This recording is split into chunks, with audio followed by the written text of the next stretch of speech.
तो देखते हैं कि फाइनेंशियल स्टेटमेंट किन किन प्रोसेसेस से होके हमारे पास ऑब्टेन होता है। सबसे पहले होते हैं आपके पास ट्रांजैक्शंस, कहाँ आपने कितना खर्चा किया, किससे क्या लेना है, किसको क्या दिया, वो जो भी डेटा है आपको वो एंटर करना पड़ता है ऑर्डरली मैनर में, जो कि हमारे 3 स्टेप में पहला स्टेप था रिकॉर्डिंग। तो जो सबसे पहला और मोस्ट इम्पॉर्टेंट बेसिक फाउंडेशन है अकाउंटिंग का, कि हमें जर्नल एंट्री अच्छे से भरनी आनी चाहिए। ठीक है, इसके बाद बनता है हमारा लेजर। हम इसको क्लासिफाई करते हैं, जो भी हमने जर्नल एंट्रीज डिफरेंट ट्रांजैक्शन का बनाए हैं उसको हम एक्यूमुलेट करके क्लासिफाई करते हैं, जो कि हमारा सेकंड स्टेप, जो कि हम पढ़ चुके हैं ऑलरेडी। तो ये हमारा हो जाएगा second step, classifying. This one is recording. Ledger के बाद बनता है आपका ट्रायल बैलेंस। ट्रायल बैलेंस के बाद बनता है आपका ट्रेडिंग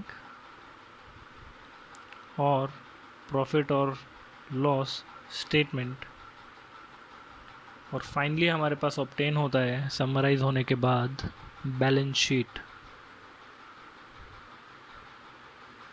तो इम्पोर्टेंस है जर्नल एंट्री। तो ये 2 वे एंट्री सिस्टम होता है, जो आपने क्रेडिट किया है उसे डेबिट भी करना पड़ेगा। अब कौन सी अकाउंट डेबिट होगा, कौन सा क्रेडिट होगा, वो हम लोग देखते हैं ना। Start with journal entry. तो बेसिकली जो भी आपका ट्रांजैक्शन है वो 4 पार्ट में हो सकता है। फर्स्ट इज थिंग्स, वस्तुएं। Second is service. Fourth is promise. And final is profit और लॉस। तो कुछ 4 टाइप के डिफरेंट ट्रांजैक्शंस इन बेसिस पे हो सकते हैं। फॉर एग्जांपल हम लोग देख लेते हैं, 2 कॉलम बना लेते हैं, लेन और देन। लेन मतलब टू गेट, देन मतलब टू गिव। तो लेटेस्ट से मैंने ये पेन लिया है, ख़रीदा है मैंने शॉप से, तो पेन यहाँ पर आ जाएगा। और क्या मुझे देना पड़ेगा शॉपकीपर को? कैश देना पड़ेगा। जितने अमाउंट का पेन है उतना ही अमाउंट मुझे कैश देना पड़ेगा, राइट। अगर ये 10 रुपये का है तो मैं 10 रुपये ही कैश दूंगा। तो ये क्या होगी? वस्तु हो गई। ट्रांजैक्शन जो है वो किसका हो गया? एक थिंग का हो गया, एंड थिंग इज़ पेन। अब लेटर से मेरे पास एक पुरानी बाइक है which I want to sell to a friend. तो बाइक यहाँ पर हो जाएगा, क्या दे रहे हैं, और उसके बदले में हमें क्या मिलेगा? कैश मिलेगा, राइट। तो ये तो बात हो गई थिंग्स की। सर्विस का मतलब क्या हो गया? अब ज़रूरी नहीं है कि सिर्फ थिंग्स में ही आप ट्रांजैक्शन करते हैं, सर्विस में भी कर सकते हैं ना। चाहे आप किसी को रेंट दे रहे हैं, आपने लेटर से कि दुकान किराए पे ली हुई है तो उसको रेंट देंगे। आप इलेक्ट्रिसिटी ले रहे हैं, यूज़ हो रही है बिज़नेस में, आपकी शॉप में इलेक्ट्रिसिटी आ रही है, तो वो भी आपकी सर्विस हो जाएगी। आपने कोई बंदा रखा है साफ़ सफाई के लिए अपनी शॉप में, तो वो भी एक सर्विस दे रहे हैं, ठीक है। बट उसका ट्रांजैक्शन किससे होगा? पैसे से ही होगा, कुछ और तो देंगे नहीं आप उसको, है ना। तो सर्विस के केस में क्या हो गया? लेटेस्ट से हमें क्या मिल रहा है? इलेक्ट्रिसिटी, और उसके बदले में हमें इलेक्ट्रिसिटी बोर्ड को क्या देना पड़ेगा? कैश देना पड़ेगा, राइट। या फिर इफ़ आई एम टीचिंग, तो मैं आपको क्या दे रहा हूँ, क्या सर्विस दे रहा हूँ? मैं आपको क्लासेस दे रहा हूँ, और मुझे उसके बदले में आप लोग क्या दे रहे हैं? कैश दे रहे हैं। अगर मैं क्लासेस नहीं दूंगा तो आप कैश नहीं देंगे, सिंपल सी बात है। तो let us say what I am giving you classes, और उसके बदले में you are giving me cash. तो ये भी एक सर्विस हो गई, राइट। अब सैलरी भी ले लेते हैं, क्या दे रहे हैं? कैश देंगे, उसके बजाय आप लेंगे क्या? जो भी वो काम कर रहा है बंदा, उसकी जो भी सर्विसेज हैं वो आप ले रहे हैं, और बदले में उसको कैश देंगे, ठीक है। तो ये आपका हो जाता है डेबिट, और ये आपका हो जाता है credit. To get is debit, to give is credit. ठीक है जी। तो ये अगर मुझे जर्नल एंट्री में लिखना है तो मैं क्या लिखूँगा, pen account to cash account, क्योंकि जर्नल एंट्री में लिखने का बेसिक फंडा यही है। आप ऊपर लिखते हैं debit account to credit account, कुछ इस तरीके से लिखते हैं। तो क्या हो जाएगा, pen account debit, cash account credit, cash account debit, bike account credit, electricity account debit, cash account credit, cash account debit, classes account credit. ठीक है जी। और ऊपर हमने और क्या बात की, प्रॉमिस, या पहले प्रॉफिट एंड लॉस की बात करते हैं। लेटेस्ट से कि आपको मोबाइल एक गिरा हुआ मिल गया है, तो आपको क्या मिल रहा है, मोबाइल मिल रहा है, बट उसके बदले में आप कैश थोड़ी दे रहे हैं। अगर आप शॉप से ख़रीदते तो आपको लेटेस्ट से कि 5,000 रुपये का सेल फ़ोन आपको गिरा हुआ मिला, अगर आप शॉप से लेते तो आपको क्या देना पड़ता, 5,000 रुपये नगद देने पड़ते। अगर आप फ्रेंड से लेते तो आपको 5,000 रुपीज़ उसको देने पड़ते। बट यहाँ पे कुछ देना नहीं पड़ा, आपको फ्री में कोई चीज़ मिल गई है, तो वो क्या हो जाएगा यहाँ पे, प्रॉफिट। तो इसका जर्नल एंट्री में क्या हो जाएगा, mobile account to profit account, mobile account debit, profit account credit. ठीक है। वैसे लेटेस्ट से कि आपका फ़ोन गुम गया है तो वो किस में चला जाएगा, लॉस में चला जाएगा। आपने क्या दिया है, दिया नहीं है, मतलब इंटेंशनली नहीं दिया है, मतलब आपका फ़ोन चोरी हो गया है, तो आपके पास से क्या गया है, वो 5,000 रुपये का सेल फ़ोन चला गया है, और उसके बदले में आपको क्या मिलेगा, लॉस मिलेगा, है ना। अगर आप किसी दोस्त को देते तो वो आपको पैसे देता, बट वो गुम गया है तो वो लॉस हो गया है। तो यहाँ पे क्या हो जाएगा, loss account debit, mobile account credit. तो ये बात तो क्लियर हो गया है कि डबल एंट्री सिस्टम के हिसाब से ही जर्नल एंट्री में एंट्री होती है। अब कौन सा अकाउंट हमें क्रेडिट करना है, कौन सा डेबिट करना है, उसका जनरल आइडिया तो आपको लग ही गया है। बट अभी देखते हैं कि डिफरेंट टाइप ऑफ अकाउंट्स, और उन अकाउंट के बेसिस पे डिसाइड होगा कि वो जो भी ट्रांजैक्शन है वो किस कैटेगरी में है, क्या नेचर है उसका, और क्या करना है हमें उसके साथ, हमें उसको क्रेडिट करना है या डेबिट करना है, वो डिपेंड करेगा कि कौन सी टाइप के अकाउंट का वो हिस्सा है। ठीक है। तो 3 टाइप के अकाउंट्स होते हैं अकाउंटिंग में। First is real account. इसमें हम क्या बोलते हैं कि जो भी हमारे पास आ रहा है उसको करना है debit. Debit what comes in, plus का साइन लगा देते हैं, and credit what goes out. अब रियल अकाउंट में कौन कौन सी चीज़ें आएंगी वो जानना हमें बहुत ज़रूरी है। तो जितना भी आपके पास थिंग्स हैं, जितनी भी वस्तुएं हैं, वो सब के सब रियल अकाउंट का ही हिस्सा होंगी। ठीक है। कोई भी चीज़ आप परचेज़ कर रहे हैं, कोई भी गुड परचेज़ कर रहे हैं, कुछ इक्विपमेंट्स आप मंगवा रहे हैं अपने बिज़नेस में, कुछ प्रिंटर है, फर्नीचर फिक्सचर्स है, मशीनरी है, टूल्स है, इनफैक्ट कैश भी आपका एक रियल अकाउंट है। ठीक है। उसको आप टच कर सकते हैं, ठीक है, जिसको आप फील कर सकते हैं, वो सब की सब चीज़ें किस में होंगी, रियल अकाउंट में। और हमें पता लग गया है कि एक बार वो रियल अकाउंट में है तो हमें देखना पड़ेगा वो चीज़ आ रही है या जा रही है। अगर आ रही है तो डेबिट करना है, अगर वो जा रही है तो क्रेडिट करना है। Debit what comes in, credit what goes out in case of real account. ठीक है जी। For example, one brought printer for ₹15,000।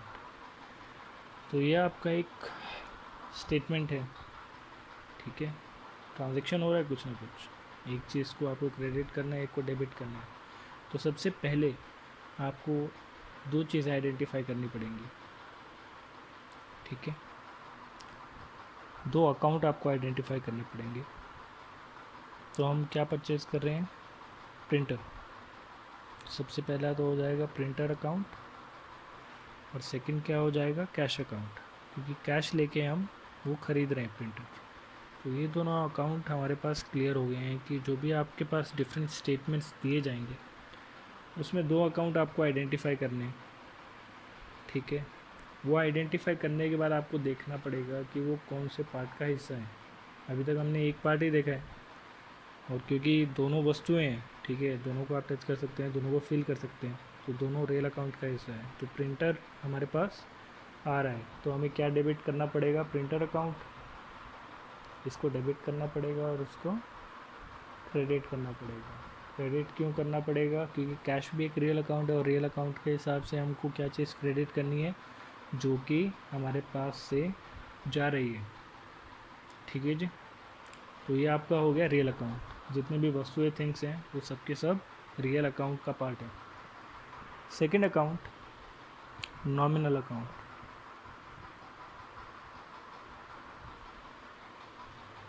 और इस अकाउंट में हम क्या देखते हैं? अच्छा, इस पार्ट में, इस अकाउंट में क्या क्या चीज़ें आती हैं? सर्विसेज, इनकम, एक्सपेंस, प्रॉफिट और लॉसेस। और इन अकाउंट में अगर हमें आइडेंटिफाई हमने कर लिया कि जो भी हमारा ट्रांजैक्शन है, जो भी पर्टिकुलर अकाउंट है वो नॉमिनल अकाउंट का पार्ट है, तो अब इनका जो फंडा रहता है वो रहता है डेबिट ऑल लॉसेस और एक्सपेंस। तो जितने भी आपके लॉस हो रहा है या एक्सपेंस हो रहा है, पैसा आपके हाथों से जा रहा है, उन सबको आपको करना है डेबिट, ठीक है जी। और जस्ट इसका अपोजिट क्या हो जाएगा? Credit all gains and income, जो भी आपको रिसीव हो रहा है, ठीक है, तो वो सब आपको करना है क्रेडिट। अब नॉमिनल अकाउंट की बात करते हैं। अगर एक्सपेंस या लॉसेस की बात करते हैं तो वो क्या हो जाएगा? रेंट पेड हो गया, फ़ी पेड हो गया, सैलरी पेड हो गया, तो वो सब के सब आपके क्या है? एक्सपेंस है। इलेक्ट्रिसिटी का चार्ज हो गया, ठीक है। फॉर एग्ज़ाम्पल, एक आपने स्टेटमेंट लिखा हुआ है अपनी अकाउंट बुक में, उसको आपको जर्नल एंट्री में डालना है। और जो स्टेटमेंट है वो ये है कि मई 1 को, जो भी फर्म के रिस्पेक्ट में हम लोग देखते हैं, फर्म एज अ पर्सन हम ट्रीट करते हैं उसको, पेड सैलरी वर्थ 15,000, ठीक है जी। अब इसको जब हम जर्नल एंट्री में करेंगे तो कौन सी चीज़ डेबिट होगी, कौन सी क्रेडिट होगी? तो अगेन 2 अकाउंट आपको आइडेंटिफाई करना है। जब कुछ नहीं दिया हो तो आपको वो कैश अकाउंट ही कंसिडर करना है, ठीक है जी। तो यहाँ पे हो जाएगा सैलरी अकाउंट और यहाँ पे हो जाएगा कैश अकाउंट। सबसे पहला फंडा हमारा ये है कि हमको किसी भी स्टेटमेंट में 2 अकाउंट्स आइडेंटिफाई करने हैं, फिर उन्हें देखना है कि वो कौन सी कैटेगरी में है, वेदर वो रियल अकाउंट में है या नॉमिनल अकाउंट में है। इसके बाद एक और अकाउंट है, उसकी बात करते हैं हम लोग। तो सैलरी अकाउंट क्या है? ये एज एन एक्सपेंस है, तो नॉमिनल अकाउंट का हिस्सा है। तो क्योंकि ये एक्सपेंस है और एक्सपेंस को हमें क्या करना है? डेबिट। तो ये तो करना है आपको डेबिट, क्लियर हो गया। अगर आपको स्टेटमेंट दिया हुआ है, एक डेबिट होगा और एक क्रेडिट होगा। अगर आपको ज़्यादा टाइम नहीं है तो आप सिर्फ एक अकाउंट देख लीजिए जो कि आपको शॉर्ट पता है कि वो कौन सी कैटेगरी में है और क्या हमें उसे डेबिट करना है या क्रेडिट करना है। अगर डेबिट करना है तो जो सेकंड अकाउंट है ऑटोमेटिकली उसको क्रेडिट कर दीजिए, ठीक है। सिर्फ एक अकाउंट देखेंगे उससे भी काम चल जाएगा, but on a safer side हम इसे भी देख लेते हैं। कैश अकाउंट क्या है? कैश क्या है? कौन से पार्ट का हिस्सा है? रियल अकाउंट का। रियल अकाउंट का फंडा क्या है? क्रेडिट व्हाट गोज़ आउट, ठीक है। तो कैश अकाउंट से पैसा जा रहा है तो एनी हाउ ये हो जाएगा हमारा क्रेडिट। दोनों क्रेडिट एक ही स्टेटमेंट में, दोनों अकाउंट्स क्रेडिट नहीं हो सकते हैं, ना ही दोनों डेबिट हो सकते हैं। अगर एक क्रेडिट हो रहा है तो दूसरा डेबिट हो रहा है। अगर आपको टाइम कम है तो सिर्फ आप एक अकाउंट उठा लीजिए जो कि आपको शॉर्ट पता है, लेटर से कि आपको कैश अकाउंट में आपको कन्फ्यूजन है कि वो रियल अकाउंट का हिस्सा है, नॉमिनल का हिस्सा है, बट आपको सैलरी अकाउंट ये अच्छे से याद है कि ये जो एक्सपेंस है और एक्सपेंस को हमें क्या करना है, डेबिट करना है। तो ये डेबिट हो जाएगा, ये क्रेडिट हो जाएगा। तो हम इसको कैसे लिखेंगे, salary account to cash account. ठीक है जी। अब करते हैं तीसरे अकाउंट की बात करते हैं, दैट इज़ पर्सनल अकाउंट। इसमें हम बोलते हैं debit the receiver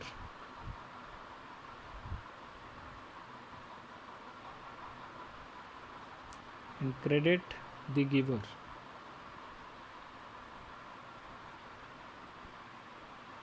personal account में जो भी एज एन पर्सन है आपके, तो वो जितने भी अकाउंट है, लेटे से कि कोई बैंक का नाम है, बैंक भी एक पर्सनल अकाउंट है, या सुरेश बुक डिपो है, रमेश एंटरप्राइजेस है, कोई एनजीओ का नाम है, WWF अकाउंट। ठीक है, तो वो सब की सब चीज़ें आपकी किस में आएंगी, पर्सनल अकाउंट में आएंगी। और पर्सनल अकाउंट में हम क्या बोलते हैं, अगर किसी के पास कुछ आ रहा है तो उसे डेबिट करना है, और जो बंदा कुछ दे रहा है उसको करना है क्रेडिट। ठीक है, for example cash received from Deepak. तो दो अकाउंट हमें पता लग गए हैं यहाँ पे, एक तो कैश अकाउंट है और एक दीपक अकाउंट है। और दीपक अकाउंट क्या हो जाएगा, एक पर्सनल अकाउंट हो जाएगा, कैश अकाउंट एक रियल अकाउंट है, दीपक अकाउंट एक पर्सनल अकाउंट है। तो दीपक के पास से पैसा जा रहा है ना, ही इज़ द गिवर। तो दीपक को हमें क्या करना पड़ेगा, दीपक अकाउंट को हमें क्रेडिट करना पड़ेगा। और कैश क्योंकि एक रियल अकाउंट है, रियल अकाउंट में कुछ चीज़ आ रही है, तो रियल अकाउंट का फंडा क्या था, डेबिट व्हाट कम्स इन, तो ये हो जाएगा डेबिट। या फिर अगर आपने सिंपली दीपक अकाउंट देख लिया है और दीपक अकाउंट आपको पता है कि वो एक पर्सनल अकाउंट है and he is the giver, so we have to credit him. ठीक है, तो ये अल्टीमेटली डेबिट हो जाएगा। तो ये क्या हो जाएगा इस यहाँ पे, cash account to Deepak account. Similarly, let us say goods sold to Ravi. अब गुड्स है तो थिंग है कोई, तो रियल अकाउंट है, और दूसरा अकाउंट क्या है, रवि अकाउंट है। अब रवि अकाउंट को आप कुछ दे रहे हैं, he is the receiver of the goods, तो ये हो जाएगा आपका डेबिट। और गुड्स क्योंकि आपसे जा रहे हैं, क्रेडिट व्हाट गोज़ आउट, क्योंकि रियल अकाउंट है और रियल अकाउंट में क्या बोलते हैं, credit what goes out, goods are going out and who is receiving it, Ravi is receiving it. तो Ravi is a personal account, और पर्सनल अकाउंट में हम क्या बोलते हैं, डेबिट द रिसीवर। तो रवि अकाउंट को हमें डेबिट करना है, और गुड्स अकाउंट क्योंकि हमारे पास से जा रहे हैं तो इसे करना पड़ेगा क्रेडिट। तो इसका स्टेटमेंट हो जाएगा Ravi account to goods account. तो जनरल एंट्री में 2 वे एंट्री सिस्टम, एक डेबिट एक क्रेडिट करना है, तो उसे लिखने का तरीका क्या है, debit account to credit account. ये हमेशा ऐसे ही लिखा जाएगा। ठीक है, सबसे ऊपर वाली लाइन में आएगा debit account to credit account, फिर जो भी आप रिप्लेस कर देंगे, कौन सा अकाउंट हमें डेबिट करना है, कौन सा क्रेडिट करना है। ठीक है, तो चलिए अब एग्जाम्पल पे आते हैं, उससे चीज़ें और क्लियर हो जाएंगी।